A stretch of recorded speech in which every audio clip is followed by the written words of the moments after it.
E os homens das cavernas? E aí? O que vocês têm a me dizer? E os homens das cavernas? Eles existiram? O que os irmãos acham?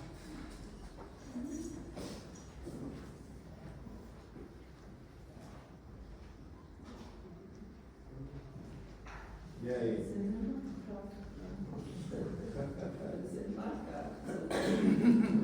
Pode passar para o próximo aí, vamos ver se eles existiram, né? A verdade é que a Bíblia mostra, né, à luz das Escrituras, nós vemos que humanos sempre foram inteligentes.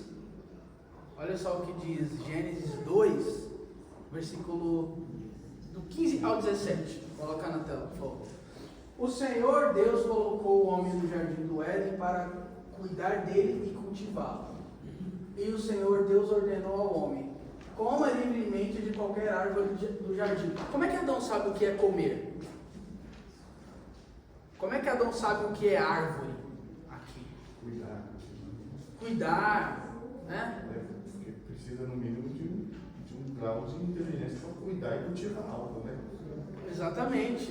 E aí de biologia, E a gente vai ver isso, né, nas próximas aulas. E aí o texto continua, né? Deus fala para ele, mas não coma da árvore do conhecimento do bem e do mal, porque no dia em que dela comer, certamente você morrerá. Como é que Adão sabe o que é morrer? Deus criou, né, o ser humano já com toda a capacidade intelectual para uma conversa. O ser humano, desde o início, ele foi criado inteligente, né, pastor? Sim. Passa para o próximo. Esse daqui da imagem, que os irmãos estão vendo, é o Antônio Cabecinha. Mora no norte do Brasil. Ele tem microcefalia. E ele possui todas as características para ser chamado de Homo habilis, para ser considerado. O Homo habilis é aquele, a gente tem uns slides atrás, bem no início, né? Tá ali, aquela clássica imagem da teoria da evolução, né? De que o ser humano veio do macaco, né? E aí aqui existem as transições ali, ali. Antônio Cabecinha poderia ser considerado ali entre o terceiro e o quarto, ali, o terceiro ou o quarto. Tem todas as características. Por quê? Vamos ver lá. Olha só, características faciais rudimentares, caixa craniana pequena, habilidade limitada de comunicação e de manuseio, produção de ferramentas rudimentares, alimentação limitada, agilidade nas matas e postura ereta. Todas as características para ser considerado um elo de transição entre o macaco e o ser humano. Passa mais um, por favor. O professor Adalto Lourenço, em uma das suas palestras, ele fala que dois grandes cientistas, Dr. Smith e Dr. Cave, afirmaram em 1956 que neandertais nunca existiram. Os ossos não eram de uma pessoa que estava evoluindo, eram de alguém com doença degenerativa. Então, a questão aqui, né, o que a gente tem que pensar é esses supostos fósseis de homens das cavernas que são encontrados, que são mostrados, né, em livros de ciência e nos museus. São fósseis de homem das cavernas mesmo, ou são de pessoas com microcefalia, né, igual o Antônio Cabecinha, ou pessoas com doença degenerativa? Pode ser até mesmo variações extintas de chimpanzés que nós nunca conhecemos, né? Porque como nós vimos lá no início, os animais têm variações. Você tem o mamute, você tem a arara azul, você tem o javali, existem as variações das espécies.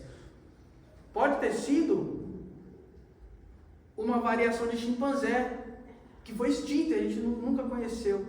E aí quando é encontrado, a gente já encaixa naquele sistema, não é, irmão? A gente já coloca ali, a gente já encaixa na teoria da evolução. Não, esse daqui é o homem das cavernas, certamente, né? Pode passar para o próximo. Vamos falar agora das fraudes, né, que acontecem. Essa daqui, da imagem à direita, né, é a Lucy, famosa Lucy, né? Nos livros de ciência, ela sempre está lá nos museus também. Lucy é um fóssil supostamente ancestral do ser humano, né? No American Journal of Physical Anthropology, número 60, né? Jornal Americano de Física e Antropologia, edição 60 de 1983, diz que a Lucy não era um antepassado do ser humano. Está afirmando lá. Não era. Tá? Passa para o próximo. E aí a gente tem aqui, ó, no Creation Museum, tem um dente, né, estava lá exposto, do homem de Nebraska, né, que seria um fóssil de transição entre o macaco e o ser humano, até que descobriram que aquele dente, na verdade, era o dente de um porco. Né? Existia feito, né? E aí tiveram que tirar da exposição. Passa mais um aí. Em um artigo chamado Fraude Neandertal, foi publicado em 2004, né, pela revista Nature, Dr. Rainer confessou que tinha cometido fraudes. O crânio de um Neandertal, ele tinha pegado da tumba de uma pessoa que morreu em 1750. Na mesma revista, é dito pelo evolucionista Chris Stringer, o que foi considerado a maior peça de evidência demonstrando que Neandertais viveram no passado, acaba de desabar. Nós teremos que reescrever a pré-história. Ele disse isso. E parece que não foi reescrita. Parece que jogaram tudo embaixo do tapete, né? Fingiram que... E segue. Né, pastor Cid? Não, segue. É porque a gente não pode dar razão para a cultura judaico-cristã. Exatamente. Tem problema. Passa para o próximo. Nós temos mais um. E os dinossauros, irmãos? Existiram? Se existiram, foram extintos quando? Tem alguma ideia, né, sobre esse tema?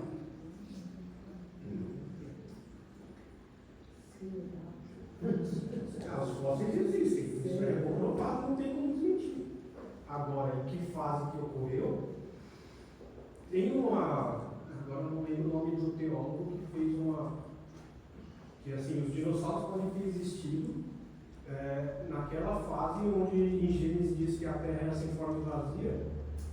Naquele período houve uma grande destruição, aí se encaixa com esse período que foi um cataclisma, né, na Terra, e houve toda a destruição. Nessa parte da Terra sem forma e vazia, havia trevas sobre a face do abismo. Ele faz essa especulação e ele lança essa tese também. E é um grande, agora eu não consigo citar o nome dele agora, mas é um livro que eu gosto bastante de Gênesis, ele faz um estudo de Gênesis, mas ele cita nesse período. Mas aí é complicado, né? Porque se a Terra era sem forma e vazia, como é que existia dinossauro no vazio? Não, mas aí ele fala que é depois que houve a grande destruição. A teoria dele é esse período. Então, a teoria dele é do... Havia uma... Não tinha humano. não tinha humano, só então não era tão vazio assim. E aí ele faz essa também, agora é difícil. Se existiu na época de Noé, a arca de Noé tinha, pelo menos o Marco Webb, ele cita que havia espaço para se ter grandes animais dentro da arca. Aí já também não dá para pegar. Eu acho que existiu, mas não sei dizer quando. 5 milhões de anos. Mas eu acho que existiu. Eu acho que eles existiram e há uma corrente que fala sobre a destruição deles, inclusive com a queda de Lúcifer. Há uma corrente que fala sobre isso. Quando Lúcifer é lançado do céu para a terra, né, supostamente, aí o que existia antes da terra, que a gente imagina, aí é o que falam da destruição em massa deles. Né? Porque eles foram destruídos, eles não foram morrendo aos poucos, se devorando e acabando com a cadeia alimentar. Eles foram extintos quase que todos numa pancada só. Nós vamos abordar exatamente, né, essas especulações.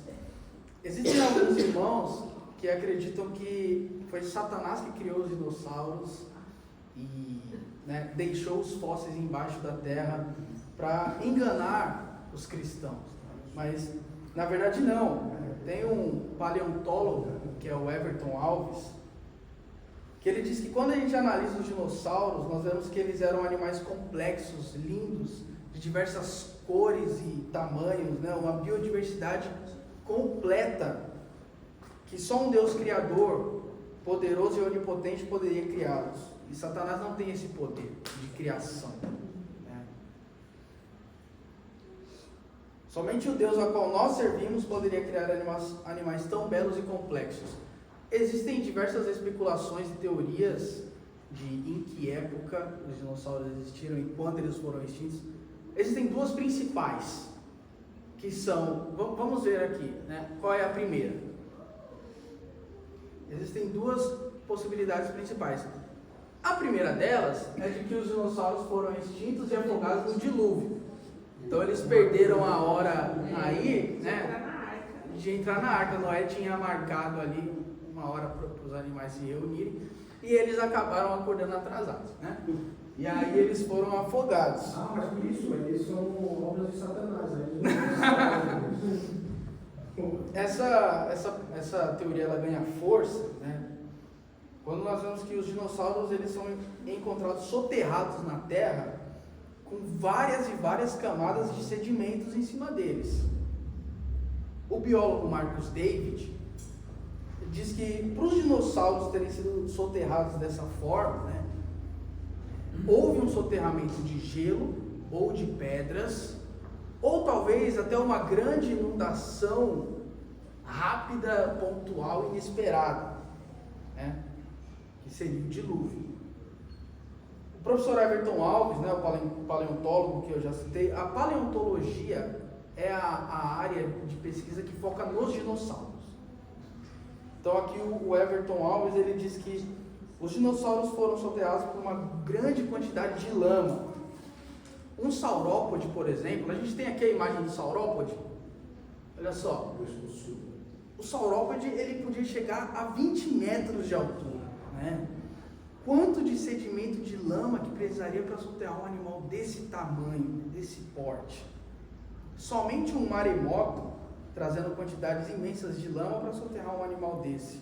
E o único evento que seria ideal para formar um fóssil desse tamanho, segundo o paleontólogo Everton Alves, é uma catástrofe hídrica e global que nós conhecemos como dilúvio. A segunda possibilidade é exatamente aquela que o irmão trouxe, o irmão Eliseu trouxe. Há um intervalo de tempo entre os dois primeiros versículos de Gênesis. Estrela cadente, coitado. O primeiro Gênesis 1 diz que no princípio a terra era sem forma e vazia. E Gênesis 1:2 vai dizer que a terra, na verdade, era sem forma e vazia, né? Existiria então um intervalo de tempo ali de bilhões de anos entre esses dois versículos, onde Deus criou os dinossauros, eles viveram ali, se reproduziram, etc. E aí depois eles foram extintos com um meteoro.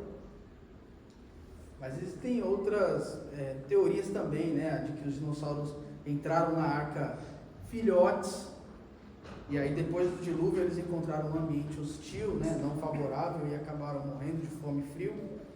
E tem também, né, o que o pastor Ronaldo trouxe, que eles morreram na queda de Satanás, né, que Satanás caiu na terra com uma chuva de meteoros, e aí os dinossauros foram extintos. Então, existem diversas, né, essas são as principais. Pode passar uma. Agora, o argumento que não cabe, né, é a gente dizer que os dinossauros não existiram porque eles não estão citados diretamente na Bíblia.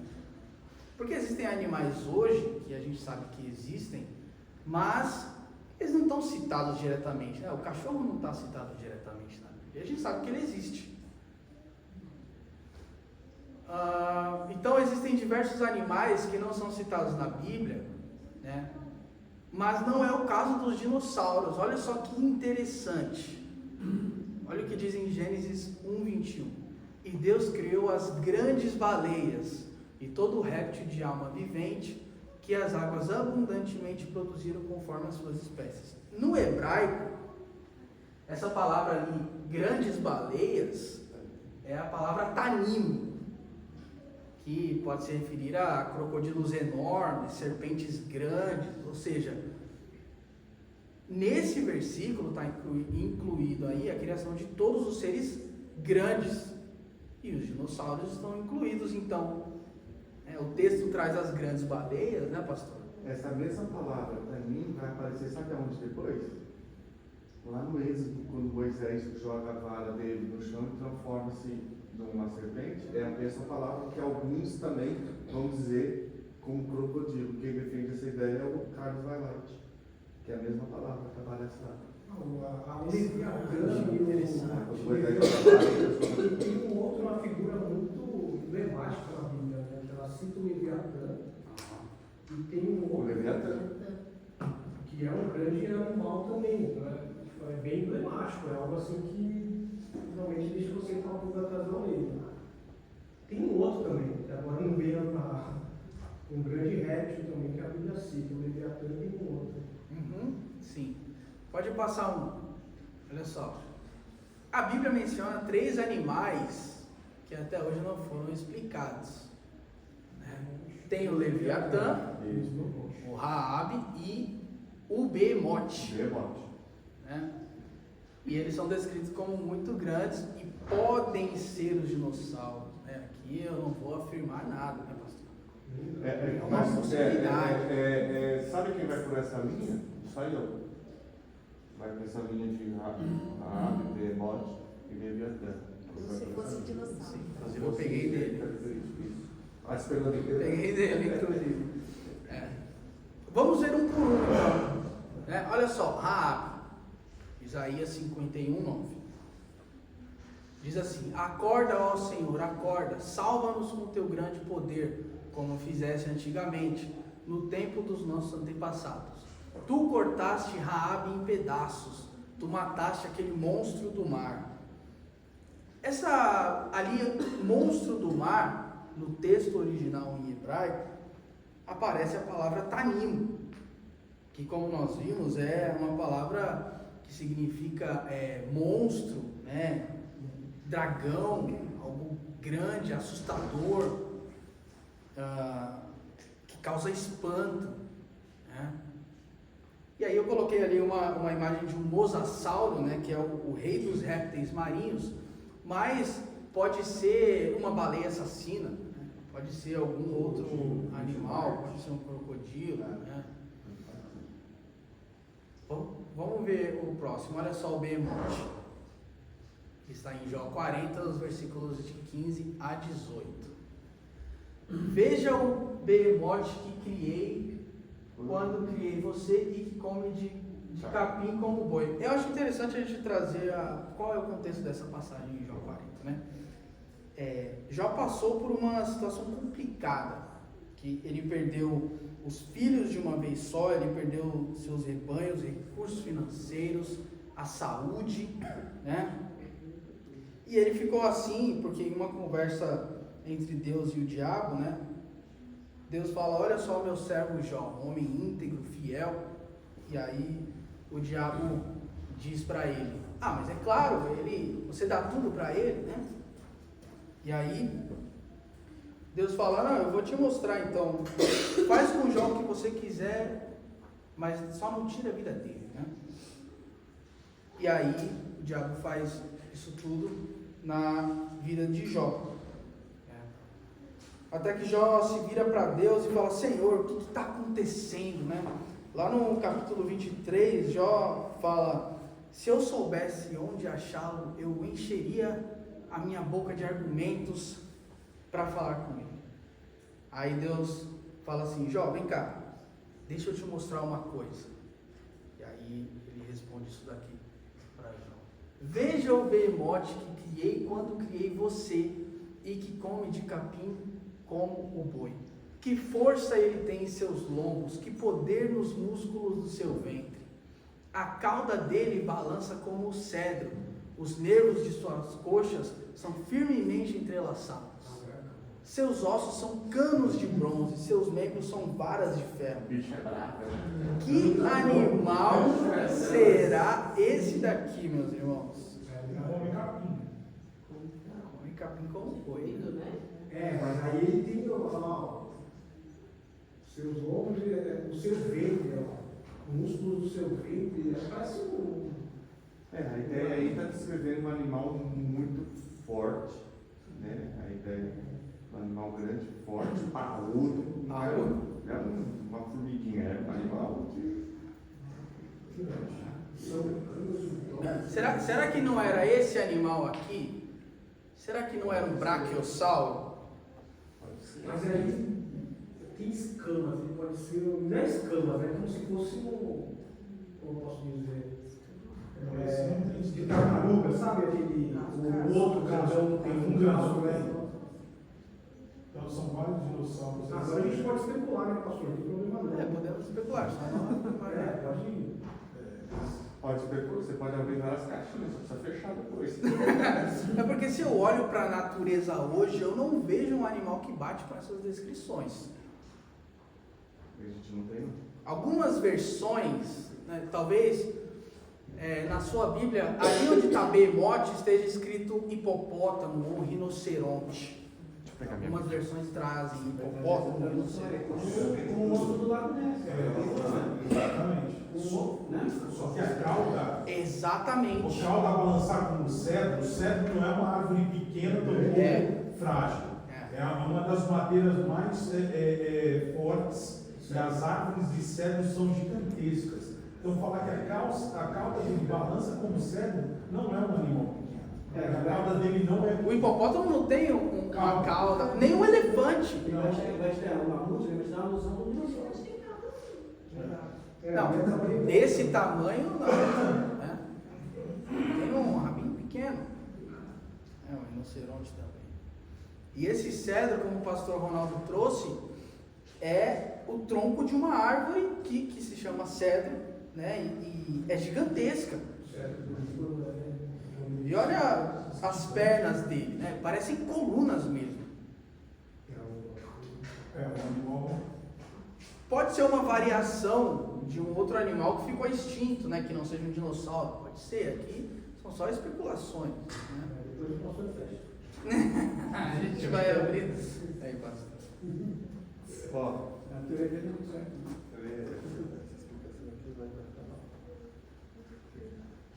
Esse nome, behemote, né?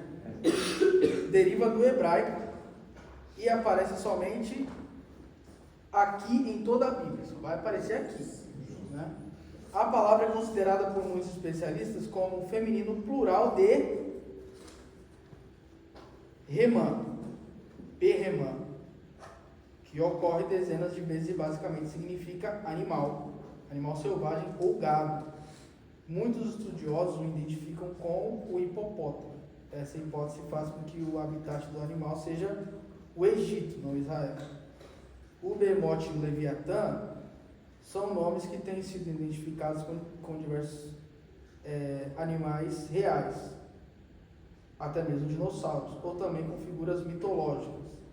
Uma interpretação que se posiciona no meio termo afirma que se tratava de um animal real a que os povos pagãos atribuíam importância e significado mitológicos.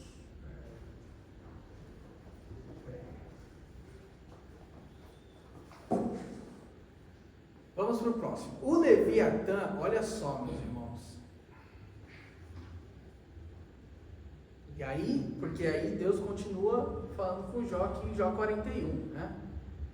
Jó 41, peguei o versículo 1 e peguei ali uma porção do 19 ao 21, porque o Jó 41, ele é o capítulo inteiro falando sobre o Leviatã. Eu peguei aqui só uma porção para a gente entender sobre esse animal. poderás pescar com o anzol o Leviatã, ou ligarás a sua língua com a corda. Aqui já está, o texto já está mostrando que, né, você não consegue pegar ele com o anzol, não é um animal pequeno, né? Da sua boca saem tochas, faíscas de fogo saltam dela. Do seu nariz procede fumaça, como a de uma panela fervente, ou de uma grande caldeira. O seu hálito faz acender os carvões, e da sua boca sai chama. Meus irmãos, que animal é esse? Que Jó está olhando? É o banquete. E é interessante que aí é um capítulo que Deus está falando com o Jó, e aí é Deus falando com o Jó, falando, Jó, Não é um homem criado. quando eu criei, ó, eu criei isso aqui, meu. É isso aqui. Eu criei isso aqui. Ou seja, Deus está. É Deus falando, mas eu criei. Ou seja, Não é invenção. não é invenção. Não é. Ninguém está aumentando nada. É porque há quem diga que essa passagem é uma poesia, né? Mas uma poesia hebraica, ela não é desse jeito. Não, o é? escrita com tanto dessa assim, né? Não segue a estrutura de uma poesia hebraica.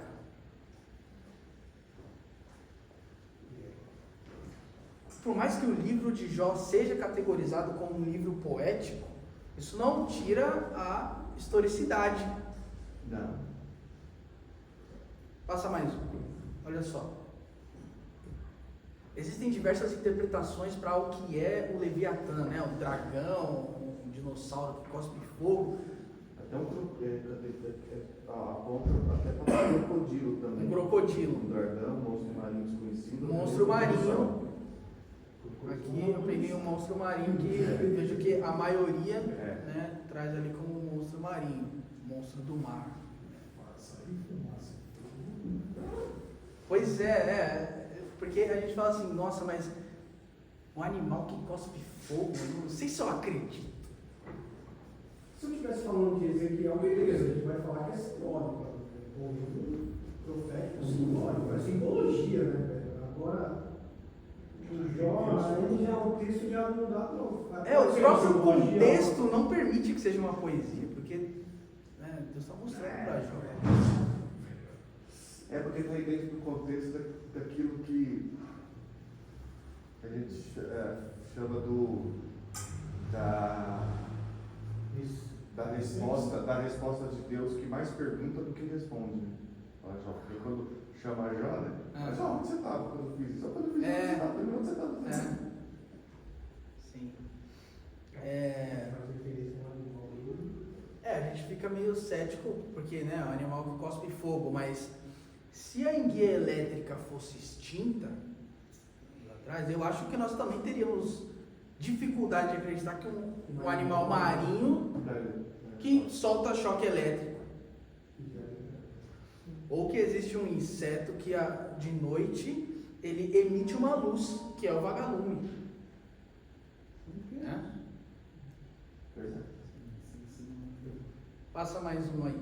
Nós falamos sobre os três, né, que aparecem. Ou até mesmo a metamorfose, né, cara? A borboleta. A lagarta se transforma na borboleta. Mas uma larvinha, o negócio transforma depois. Exatamente.